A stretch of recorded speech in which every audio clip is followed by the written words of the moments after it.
तो पाकिस्तान अपनी नापाक हरकतों से बाज नहीं आ रहा है और ख़ासतौर से एलओसी के जो इलाके हैं, सीमावर्ती जो इलाके हैं, सरहदी जो इलाके हैं, उन्हें पाकिस्तान लगातार निशाना बना रहा है। और ख़ास बात यह है कि पाकिस्तान सिर्फ सरहदी इलाकों को नहीं बल्कि सरहदी इलाकों पर जो शहरी इलाके हैं, जहां पर बस्ती है, जहां पर आबादी है, जहां पर बड़ी तादाद में लोग रह रहे हैं, उन शहरी इलाकों को पाकिस्तान की तरफ से, पाकिस्तान सेना की तरफ से लगातार निशाना बनाया जा रहा है, जिसकी वजह से लोगों को काफ़ी ज़्यादा परेशानियों का सामना करना पड़ रहा है। हालांकि भारतीय सेना ने और भारतीय सरकार ने पहले ही जो सीमावर्ती इलाके हैं वहां पर लोगों के लिए तैयारियां कर दी थी, लोगों को अलर्ट पर रखा गया था और लोगों से कहा गया था कि आने वाले दिनों में अगर कुछ इस तरह के जंग जैसे हालात बनते हैं तो वो तैयार रहें। और लोगों ने दो टूक अल्फाज में बात कही थी कि अब किसी तरह के हालात हों, उन्हें किसी तरह की भी परेशानियों का सामना करना पड़े, लेकिन वो पीछे नहीं हटेंगे और वो भारतीय सेना के साथ खड़े रहेंगे। परेशानी भले उन्हें हो, लेकिन वो अब आतंकवाद को जड़ से उखाड़ फेंकने में सरकार के साथ हैं और भारतीय सेना के साथ हैं।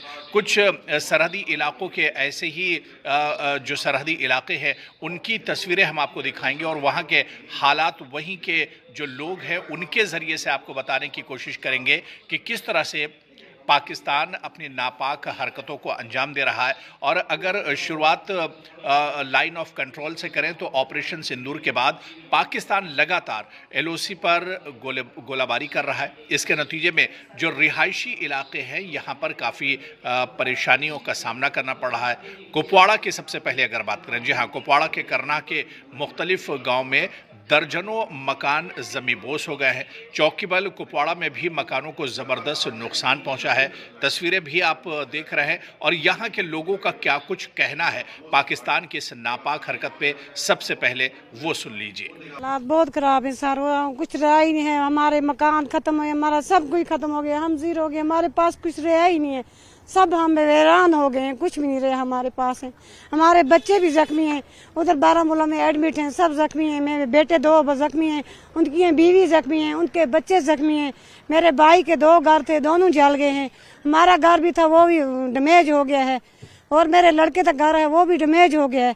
सब बारामूला में जख्मी हो गए हैं, उधर ही हैं। सर नुकसान बहुत हुआ है हमारा, 2 से 3 घर जल के जो ख़त्म हो चुके हैं, 3 घर जो है डैमेज हैं और बाकी जो साइड की तरफ से घर है वो भी डैमेज हो चुके हैं। कुछ भी नहीं बचा है हमारा, कुछ लगाने के लिए, कुछ खाना पीना जो हमारे मावल मेशी थे, जो भी थे, सब खत्म हो गया हमारा कुछ। जब ये आगे सर हमारे पर गिरा तो हम अंदर थे।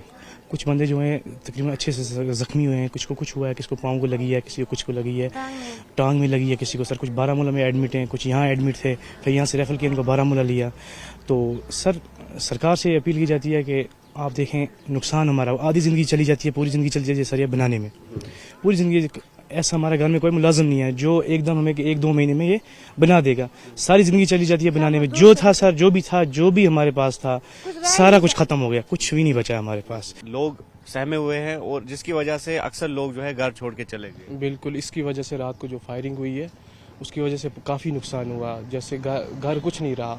अब गवर्नमेंट से यही अपील करते हैं, हमारे बारे में भी कुछ सोचें, हमारे बारे में कुछ सोचें, क्योंकि माल मवेशी था वो सब कुछ ज़ाया हो गया, सब कुछ नहीं। रात को हम तो रिश्तेदारों के चले गए, फिर रात को जब सीज़ फायर हुआ, मैं तो था नहीं इधर, मैं काम के लिए बाहर श्रीनगर में काम करता था, तो रेस्टोरेंट पे काम करता हूँ। बाकी हमारा जो मजदूर तक है, सब कमाने वाला कोई है नहीं, मतलब सब मजदूर तक है। हम स्टूडेंट है, कुछ पढ़ते भी हैं, कुछ कमाते भी। अभी तो कुछ जो कुछ बनाया था अभी कुछ नहीं बचा सर, जो कुछ कमाया था बनाने ही लगे थे, अभी कुछ नहीं रहा हमारे पास सर। गवर्नमेंट को करना चाहिए, हमारी मदद करनी चाहिए। हम गरीब लोग हैं, मजदूर लोग हैं, हम क्या करेंगे?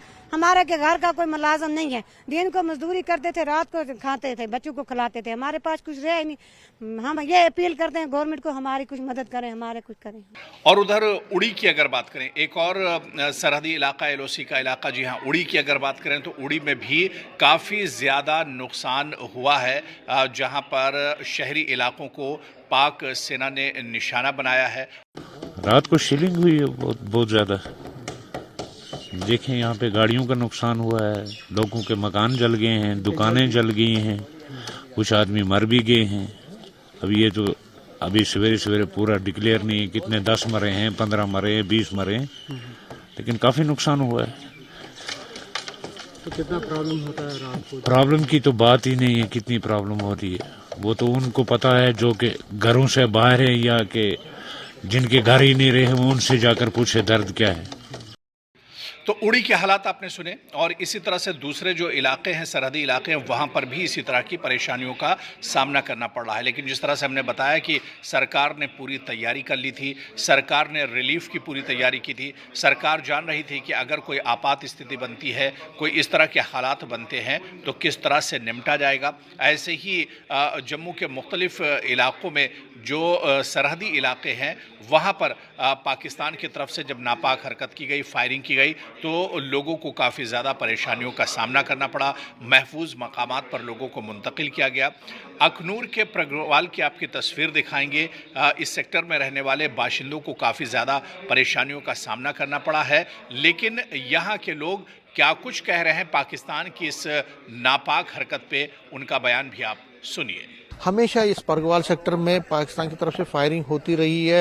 ये जीरो लाइन के बिल्कुल पास है, और यहाँ अगर हम 65 के वार की बात करें, 71 के वार की बात करें, और या अगर हम जो कारगिल वार हुआ था उसमें भी पाकिस्तान की तरफ से यहाँ हमेशा फायरिंग होती रही है। लेकिन अब कल से यहाँ लोग जो है सहमे हुए थे। कल की अगर हम बात करें तो कई लोग यहाँ से निकले हैं, लेकिन आज क्योंकि रेजिडेंशियल एरियाज पे कोई फायरिंग पाकिस्तान की तरफ से नहीं हुई है, इसलिए दोबारा से यहाँ पे जिंदगी थोड़ी थोड़ी पटरी पर लौट आई है। पहले ये एक व्यू दिखाना चाहूँगा इस दुकान का, जो मेरे राइट साइड में दुकान है। तो आप देख सकते हैं अच्छी खासी संख्या में लोग यहाँ पे दुकानदारी कर रहे हैं और इस दुकान पे आए हुए हैं। कल ये नहीं था। कल जब ऑपरेशन सिंदूर के बाद जब लोगों को खबर मिली कि ऑपरेशन सिंदूर हुआ है, उसके बाद यहाँ पे इस बरगवाल सेक्टर में लोग थोड़े सहम गए, क्योंकि खुशी तो थी, बहुत ज़्यादा खुशी थी, लेकिन उनको लग रहा था कि पाकिस्तान हो सकता है फायरिंग करे इस